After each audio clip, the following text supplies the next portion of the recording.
What were we saying? We were talking about those harder areas. Yeah.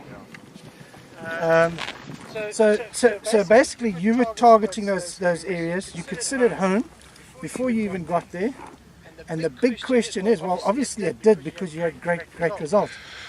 Did it work? Yeah, it worked. You know, I'll tell you, you say it's great results, but it's not been one of my best performances. But I'll tell you something, it helped me when I really needed the help.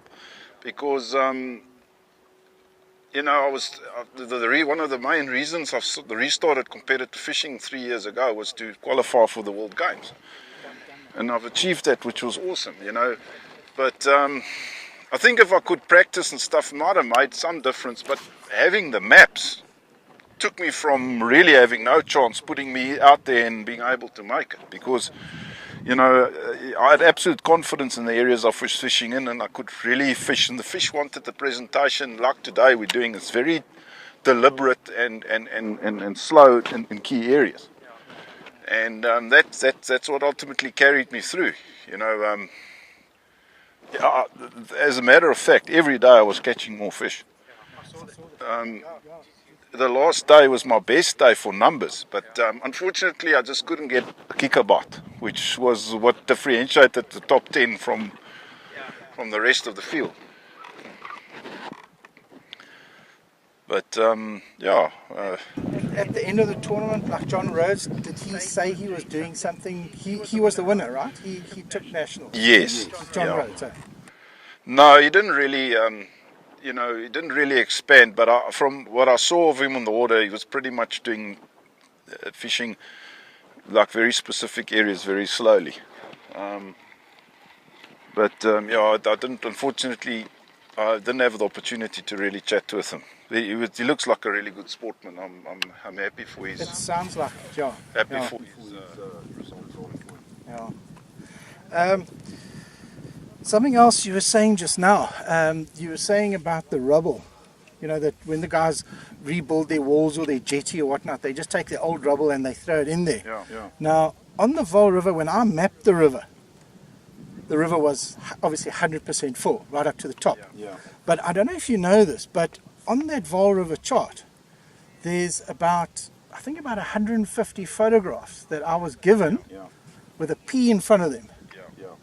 And that spot that you put on Facebook, I went and looked for it. Yes. And the old photograph, the history photograph, when they dropped the river bed, the river water level, so they could do maintenance. Yes. One of those photographs, you could actually see that rubble. So you know that. Yeah. Now I actually know where those photographs come from. Yeah. Years ago, and I got my hands on them as well. But So you recognize that. yeah.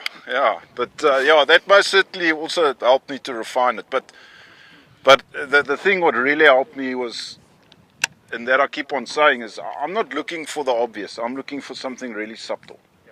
So, you know, those areas that I had areas that were fairly obvious, but some of my best spots, and that's on the last day, I was saving them because in the practice I had a few bites on them.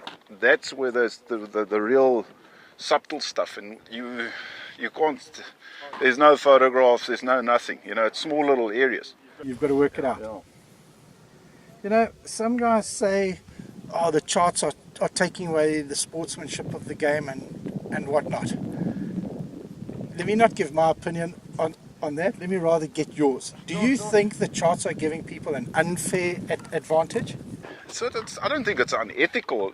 Definitely, you can't talk about. It's about technology. You know, there we go. Oh, he's swimming towards me. Yo, yeah, he swam so quick I couldn't even get a hook set. He put like proper. He taught me a lesson, that bass. Sure. Okay, well, let's try again. Did you see how quickly he was? I saw that. He grabbed it and he just carried on swimming, and I just couldn't keep up. It was a quick reel. It's a 7 to something ratio. But anyhow, yeah, John, there's always going to be a form of differentiation, especially in South Africa. You know, horsepower differences. Guys that can afford more time on the water, because we none of us are professionals here. So, you know, guy with their own business or retired, semi-retired, he's going to be able to practice more than some guys. When it comes to technology and fish finders and stuff, especially things like map, if you're not going to embrace the technology and you're going to start like sort of call it stonewalling the whole thing, and you're just going to get left behind. You know what I mean? So there's a lot of things I knew about the local KZN dams that a lot of people didn't know about, and since the maps come out, now a lot of people do know about it. But, you know what I mean, I've gained so much by being able to get more than what I've had. You know, I don't know, it's definitely not, for me it's helped my fishing. I'm not negative about it at all. You've got to embrace it. Got to embrace the technology, otherwise...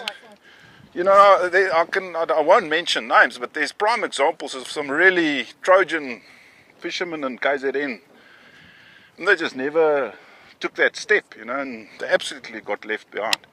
Good fishermen. Very good. You know, yeah, very good fishermen. And they just haven't been able to pick up the pace. They're still out there. But if you don't stay with the times, it's like any sport, you know what I mean? It's definitely within the parameters of rules. There's absolutely not even one rule coming close to the sort of if it's acceptable or unacceptable. It's not even a question of discussion. And basically, it's your choice. And your product line can make allowance for the technology that's offered. You should use it. Otherwise, you're going to get left behind.